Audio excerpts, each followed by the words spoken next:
Bevor es auf die Ostsee raus zum Segeln geht, kann man sich beim Little Italy, einem italienischen Restaurant oder dem Marina Café noch einmal stärken. Läuft man an den Marina Café vorbei, findet man gleich im Gebäude dahinter das Hafenbüro. Jeweils links und rechts im selben Gebäude befinden sich auch die sanitären Anlagen, die wir uns jetzt einfach mal genauer anschauen.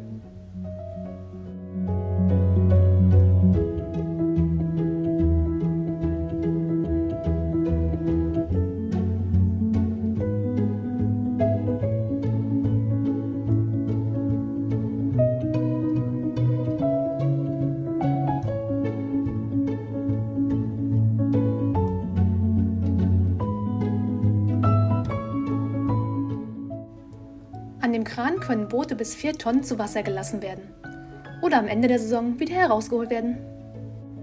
Wer möchte, kann nach dem Segeltouren am Strand noch etwas entspannen.